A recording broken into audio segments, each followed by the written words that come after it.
What is up, guys? Adam here. Welcome to the start of the PES 2018 AC Milan Master League. I'm very excited to be bringing you this. Now, quick note before we start, everything is licensed. The Premier League, the Championship, the Bundesliga is in there, La Liga is there, the second La Liga is there, all the kits, all the badges, all the names are all there, and that is thanks to PES Universe. Very happy to be starting this PES 2018 Milan Master League. Now, like I said, I wanted to do Premier League, but there's always time for that. I'm going to be starting it with Milan. We're taking part in the Europa League, and I would like to play in that. So, we signed a bunch of new players in the summer, over the summer. I'm very excited about that. I think there is still a few pieces missing here and there that I'm going to be addressing, but this is the pilot episode. This is episode number 1. We're going to get into everything, the training of the players, some of the transfer targets, and maybe making some offers. We're not going to be playing any games in this. It's just to introduce you to the series. Let me be the first to congratulate you on taking helm of AC Milan. This is the club secretary talking to us. I'm the club secretary. I can't wait to start working with you.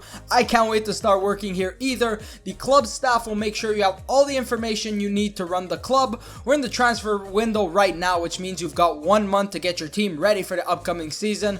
We already have most of our team ready. Let's take a look at the schedule for August. The Serie A gets underway on the 15th of August. And then on the 19th and the 26th, we have the UEFA Champions League playoffs. I thought they might have fixed that in this year's edition of PES, but it looks like we're playing in the playoffs to qualify for the Champions League, so I'm going to lose it on purpose so we get demoted down to the Europa League, and then we're going to go from there. The 21st is the national team squad announcement, 27th is the UEFA Best Player in Europe award announcement, and on the 31st of August, it is the last day of the transfer window. So let's get into it right away. You're going to love it here at AC Milan.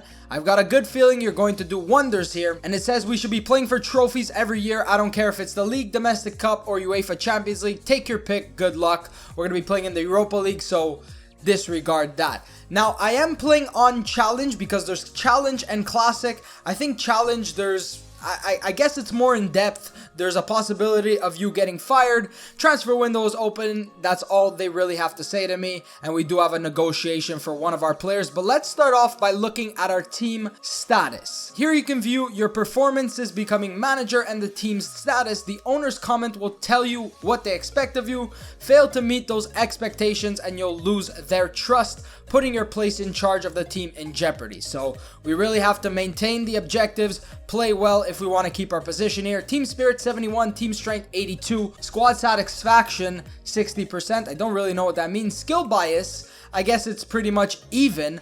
Our key players are Bonucci, which is our captain, and Suso, which is our key offensive player, and he's going to be playing in almost every single match. Our club ranking, I think that's in the world, that's 16. I hope to get that up to number 1 one day, and the owner's trust is 50%. So this is a little team status screen.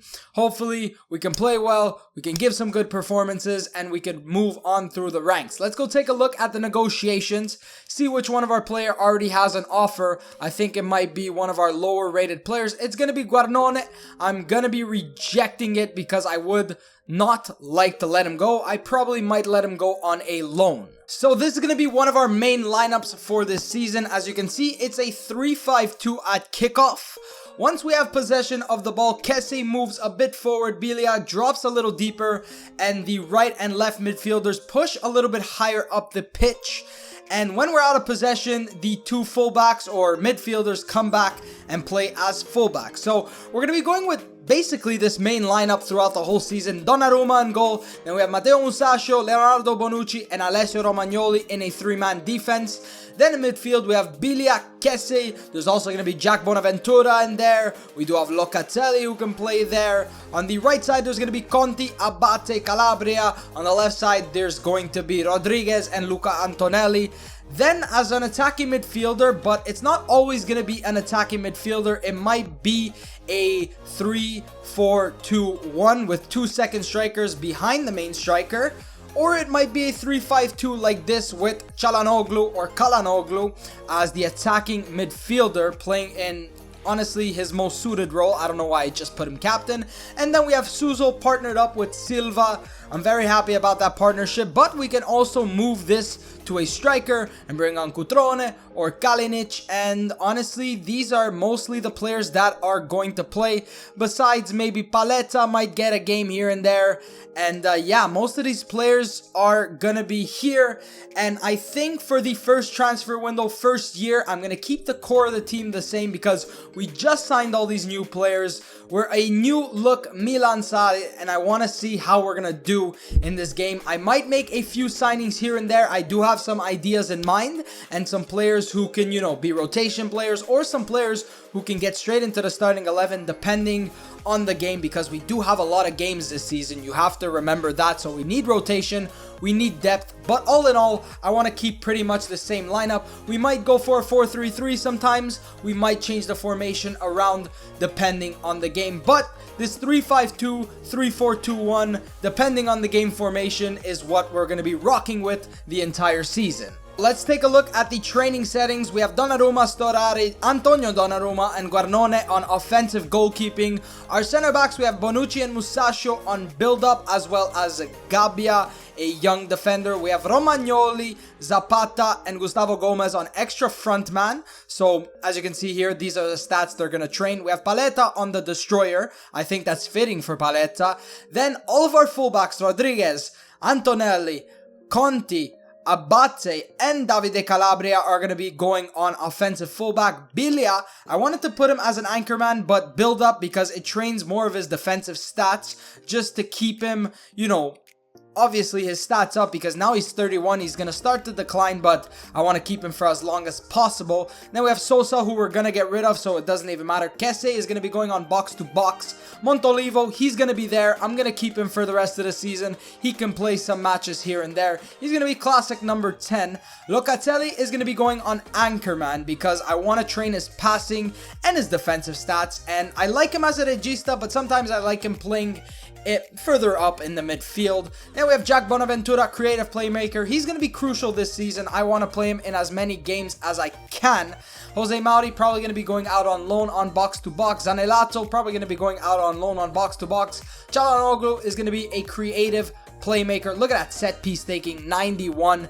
Incredible stats across the board. He's going to be obviously a crucial player. Then we have Borini on prolific winger. Then Suso is gonna be on advanced striker. I wanted to put creative playmaker, but I want to train his finishing as well as his attack prowess, so he gets forward, he knows where to be, ball control, dribbling as well. So that's why I put him on advanced striker. And Kalinic, Andre Silva, and Patrick Cutrone are all going to be on advanced striker. Cutrone is going to be in games here and there. He has been playing very well in the real season, so why wouldn't he play in this Master League? Now, let's go on skill training. I only have one thing in mind. I'm going to train Abate on captaincy because let's say Bonucci is not in the side. I think Abate is going to be the second captain. Then maybe if they're both not in the side, I'm probably just going to give it to Jack Bonaventura.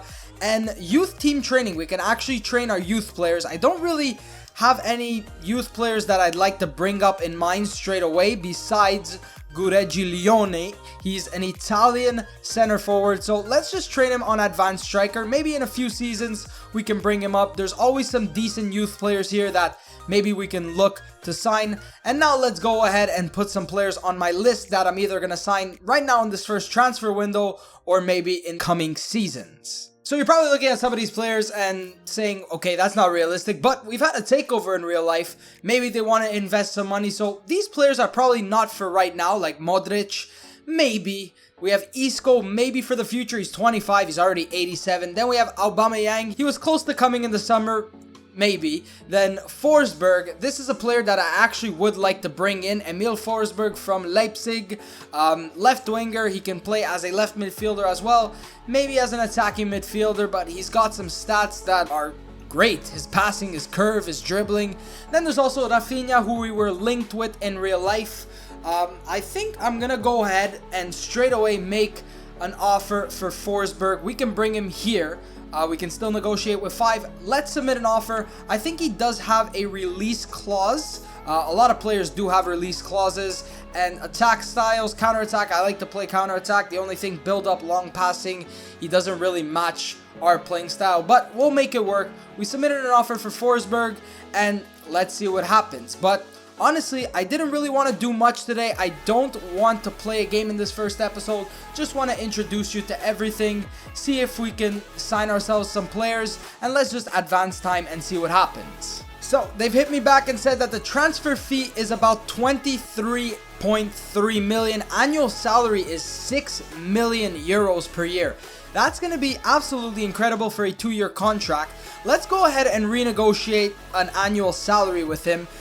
He currently wants 6.4 million, but let's say if we bump this down to 5.4 million, because we do need some salary to sign some other players, and I don't want to go ahead and spend it on Forsberg because I would like him, but that is absolutely ridiculous how much money he's going to be making. But then again, you need to pay money for the big players. Let's see if we can reduce the transfer fee. There's still a high chance of succeeding. There's still another high chance of succeeding. 20 million for the transfer fee and 5.7 million per year for 2 years. And we're going to be giving him a release fee of, let's keep it at 26 million. So let's submit this and wait for a response from Leipzig and Forsberg. Alright, so now I've gone ahead and updated some of my players' statuses. So Sosa is on the transfer list and open to high offers, so we can get something like 16 million for Sosa. And Montolivo, I might keep him, but I put him on the open to high offers policy. So if a team comes and gives me like 25, maybe 30 million for him, I'll gladly accept. And then I have Guarnone, Gabbia, Zanerato, and Mauri on, you know, the list for a loan, so a team can actually come and pick them up. Been an update in the transfer negotiations for Forsberg, so that is a very good sign. So it looks like our terms are going to be accepted. Let's go take a look. As you can see right now, our salary has been bumped up to 10 million euros because they appointed a new manager. They gave us some more money to work with. So the transfer fee has been reduced to 21 million. And it looks like he does have a release fee of 23 million. And then his annual salary is going to be 5.7 million. I'm going to go ahead with the deal. We have to pay 21 million. I don't know why we don't have to pay the release fee, but we're signing ourselves another very great player. I cannot wait to see him in action. Let's confirm the signing of Forsberg, and we still do have about 23 million left in our transfer budget and about 4.4 million in our salary budget. In the next episode, we're going to be taking on Inter Milan. Our first game is at the San Siro in the Derby della Madonnina. There's Forsberg. I cannot wait to actually use him. He's probably going to come on as a substitute. I'm going to end it here.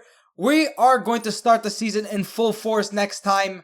Thank you guys so much for watching, and I will see you next time.